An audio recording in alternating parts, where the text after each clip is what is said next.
Hola a todas nuestras familias, les habla la educadora diferencial Evelyn Castro y esta semana les quiero explicar qué es el trastorno del lenguaje.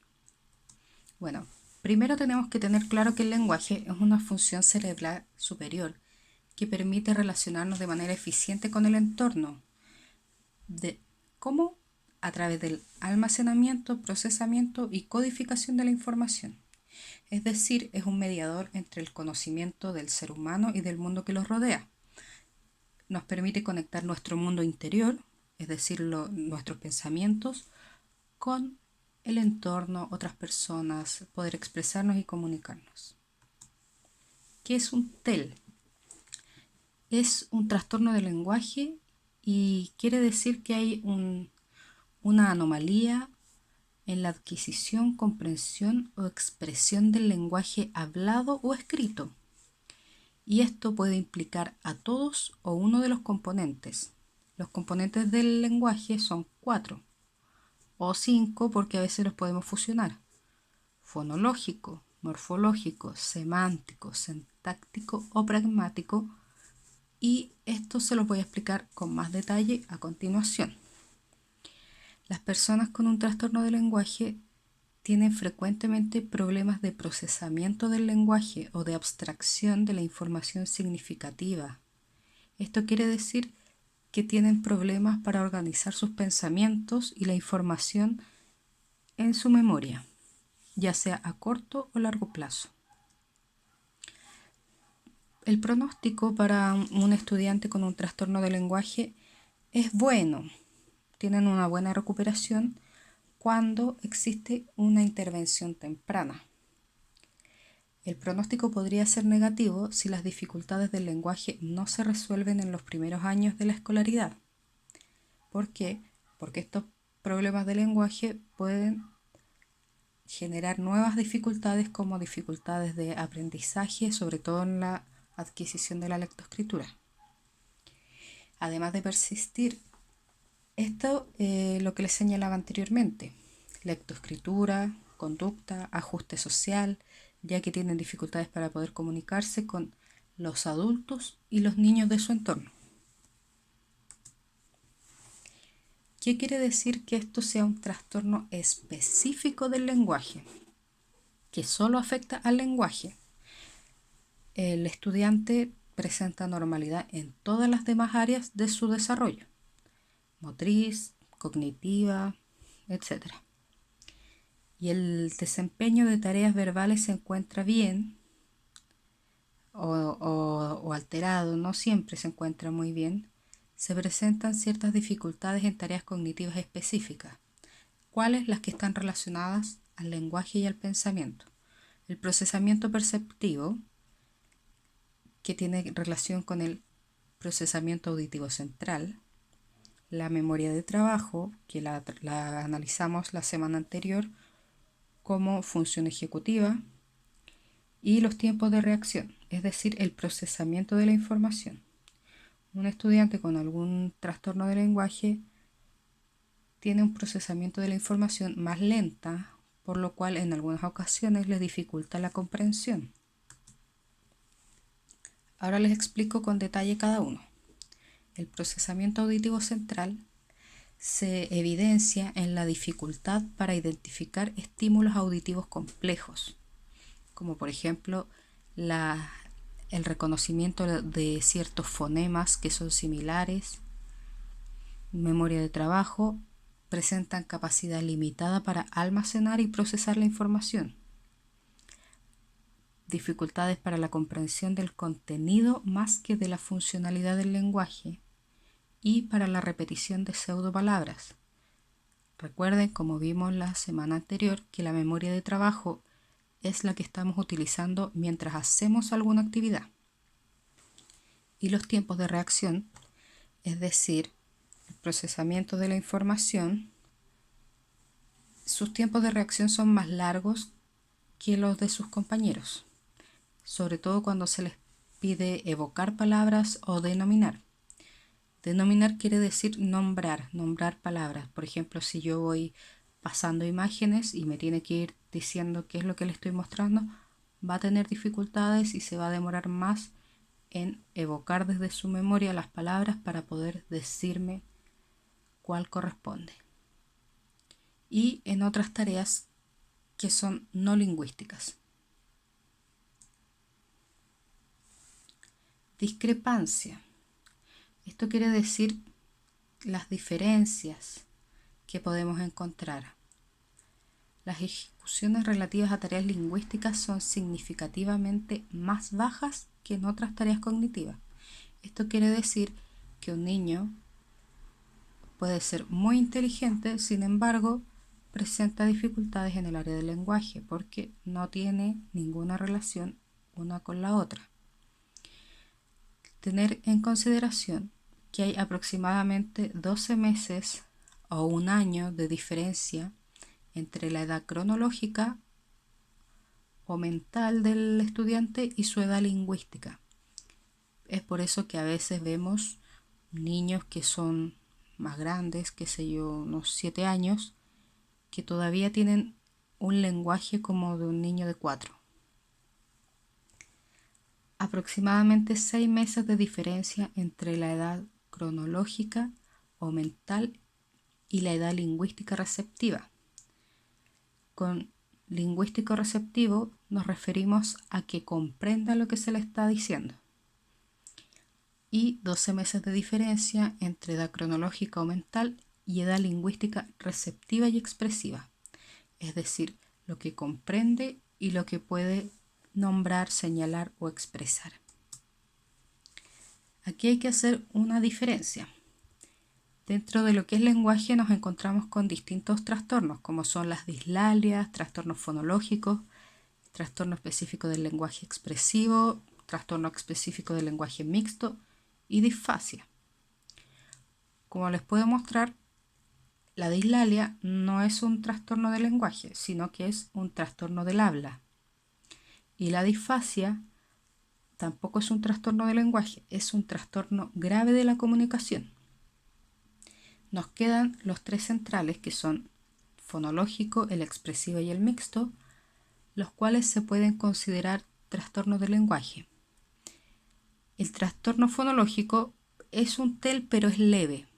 Por lo tanto, solo pueden ser atendidos por PIE los estudiantes que presenten un trastorno específico del lenguaje expresivo o trastorno específico del lenguaje mixto, que son los que aparecen en cuadro verde. Ahora les voy a señalar algunas de las características lingüísticas que podemos encontrar en nuestros estudiantes, que nos pueden dar un indicador de que tal vez tenga alguna dificultad en el área del lenguaje. En relación a las características morfosintácticas, omite nexos o mal uso de ellas. Los nexos son las palabras que nos permiten conectar dos ideas. Por ejemplo, y, por, con, entonces. Desorganización sintáctica del enunciado. Por ejemplo, quiero agua, por favor, mamá, dame. O sea, está utilizando todos los elementos que debiesen haber en una oración, sustantivos, artículos, verbos, pero están mal ordenadas dentro de la frase. Dificultad en manejo de tiempos verbales. Por ejemplo, yo como ayer, o yo salté mañana. ¿Se entiende? La conjugación de los verbos está mal utilizado. Omisión de pronombres o mal uso de ellos. Los pronombres son él, la, los, las. Tú, yo, todos estos son pronombres. Entonces, por ejemplo, puede decir la elefante, lo cual no sería correcto porque hay una disociación entre género, entre ambos conceptos. Formas verbales estereotipadas. Es decir, por ejemplo, todos los verbos son dichos en un solo tiempo verbal, como por ejemplo yo comer, yo saltar, yo dormir. No están conjugados. Dificultades en el lenguaje espontáneo. Presentan dificultades para relacionarse o para expresarse libremente. Les cuesta ordenar las palabras o organizar las ideas para expresar lo que necesitan. Y generalmente hay fracaso en el uso correcto de reglas morfosintácticas. Esto quiere decir que hay difícil desempeño gramático, que es lo que le explicaba anteriormente. La morfosintaxis, para recordar, es el conjunto de elementos y reglas que dan sentido a una oración, es decir, que las palabras estén correctamente ordenadas dentro de la oración. En relación a las características fonológicas, se caracteriza porque el niño o la niña presenta más procesos fonológicos de simplificación de los esperados para su edad, en número, tipo y frecuencia. Puede darse como un trastorno aislado, lo que les mencioné anteriormente, puede ser solo un trastorno fonológico y no afectar a las otras áreas del lenguaje. Y puede estar incorporado dentro de un TEL, o sea, puede ser que un niño con TEL además tenga trastorno fonológico o puede ser solo trastorno fonológico sin tener algún tipo de TEL expresivo o mixto. Dentro de los procesos fonológicos de simplificación encontramos tres tipos. El primero, de la estructura silábica, como ahí menciona, se altera la sílaba. Por ejemplo, en una palabra larga como pantalón solamente se pronuncia la última sílaba como lon, y en otras palabras se omiten partes, por lo que la palabra cambia su estructura. El siguiente proceso es el de asimilación, que quiere decir que el niño asimila un sonido y lo reemplaza por otro. En el primer ejemplo, donde es peineta, el sonido de I se asimila por el de la N, entonces se dice penneta. O en la palabra globo, como aparece en el ejemplo, como tiene dificultades para pronunciar ese dífono, lo asimila por el final, que es más sencillo, y pronuncia bobo. Y el último proceso fonológico de simplificación es la sustitución, que quiere decir que sustituye o cambia el fonema por otro. Por ejemplo, en vez de decir cama, dice tama, o en vez de decir foca, dice poca. Entre los trastornos fonológicos encontramos errores en los dífonos vocálicos. Los dífonos son todas las combinaciones de palabras, por ejemplo, VR, VL, como blusa, flor, flamenco. Errores en dífonos consonánticos, L y R. En vez de decir perro, dice pero. Errores en fonemas con posición trabante. Cuando hablamos de posición trabante, queremos decir que este nos hace una pausa o como un saltito al pronunciarlo, como Atlántico. Ese trabante tl nos genera un corte y nos traba la palabra. Errores en polisílabos simples y complejos. Polisílabos quiere decir que es una palabra con una metría o una extensión larga. Y aumento de errores en el lenguaje espontáneo, que es lo que les mencionaba anteriormente. Hay muchos procesos fonológicos de simplificación, por lo tanto el estudiante cuando nos está hablando espontáneamente comete estos errores como sustituir fonemas, omitirlos o alterar la estructura de las sílabas. Y en algunas ocasiones puede pasar por momentos de ininteligibilidad, que quiere decir que no se le entiende lo que dice. La conciencia fonológica y cómo influye en el aprendizaje lector. El desarrollo de la conciencia fonológica tiene una alta correlación con el aprendizaje de la lectura. Y las dificultades en desarrollar la conciencia fonológica predicen futuras dificultades en el aprendizaje escolar. ¿Por qué? Porque la conciencia fonológica es la que nos permite adquirir, reconocer y utilizar los distintos fonemas o sonidos de nuestro lenguaje. Por lo tanto, si yo tengo alterada la conciencia fonológica y confundo el sonido V por el P, cuando lea una palabra voy a hacer esta sustitución y no voy a comprender la idea porque estoy cambiando el sentido de las palabras. Por lo tanto, me cambian las oraciones. En relación a las características semánticas, podemos ver retraso en el aprendizaje de nuevas palabras. Hay un conocimiento semántico limitado.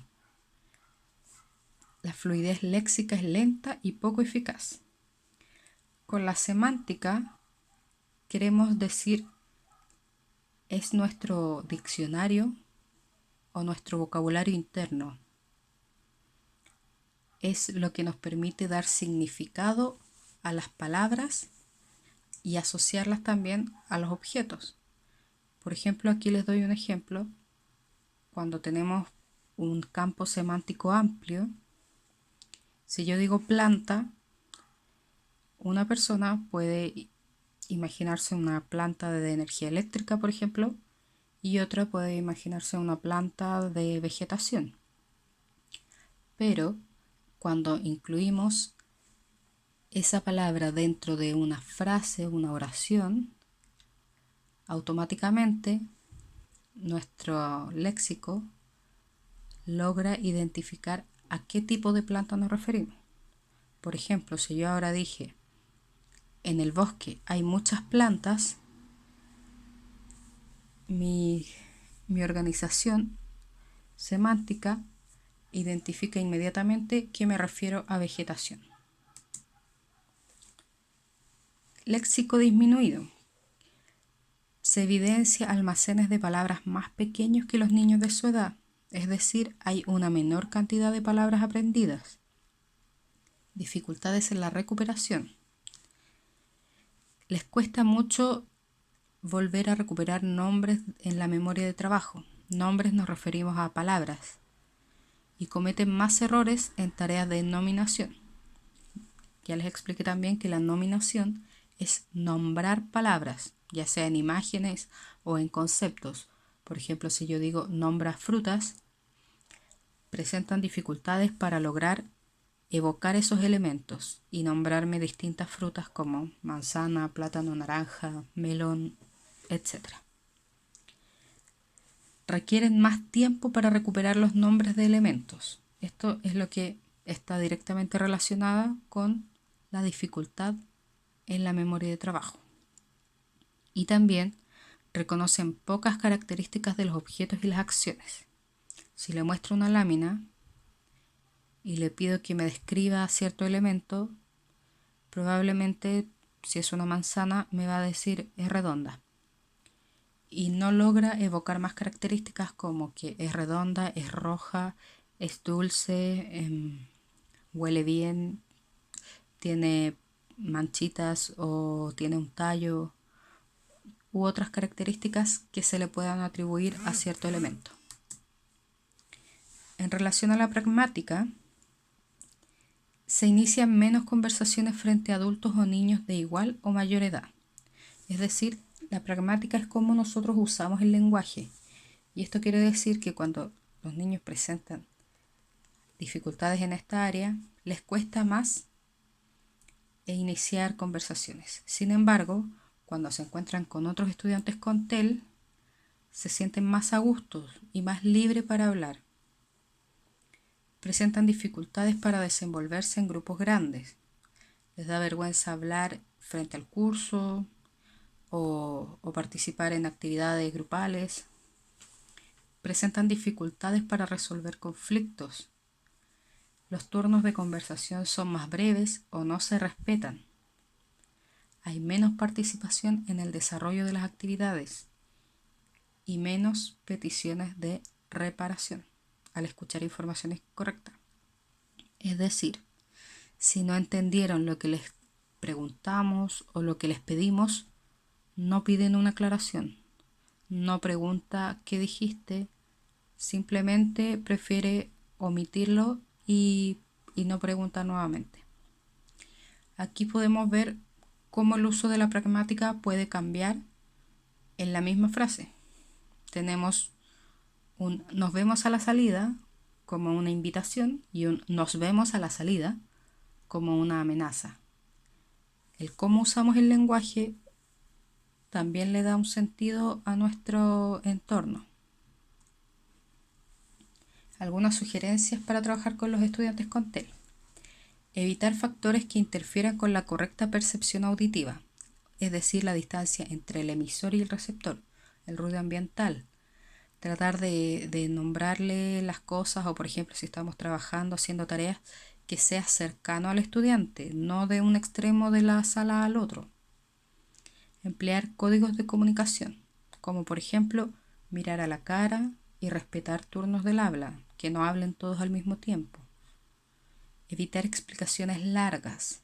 Si la explicación es larga, separarla y acompañarla por secuencias de ilustraciones o con dibujos.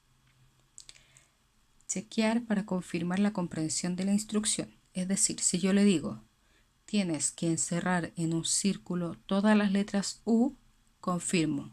¿Qué tienes que hacer? Encerrar en un círculo las letras U. Correcto.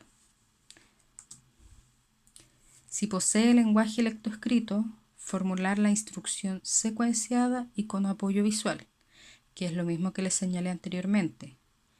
Separar las instrucciones. Si yo a un estudiante con TEL le pongo recorta, pinta y pega, probablemente va a hacer una de las tres cosas. Es más fácil que yo le ponga recorta los dibujos, luego pinta los que comienzan con A y finalmente pégalos dentro del círculo. Cosa que pueda ir haciendo una cosa a la vez. Priorizar el contenido del mensaje a la forma. La forma es el cómo se lo digo. Lo más importante no es cómo se lo digo, sino que entienda la finalidad de ese mensaje, el contenido que le estoy dando. Y además darle tiempo para que pueda expresarse. Limitar el uso de preguntas y otra alternativa es darle alternativas de respuesta.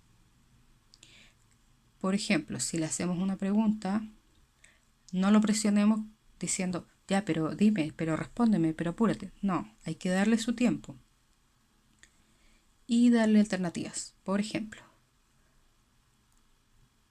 ¿quieres? Voy a preparar arroz. ¿Quieres con huevo o con salchichas? Y no preguntarle, ¿qué quieres comer hoy? Porque ya eso implica formular una oración, evocar los nombres de los elementos que quiere poner en su comida y genera dificultades, estrés y presión en el estudiante. Bueno, muchas gracias por su atención. Espero haberles aclarado principalmente a los padres de los niveles más pequeños lo que es un trastorno específico del lenguaje y en caso de cualquier consulta escriban a pie.padrecheminade@gmail.com. Nos vemos, chao.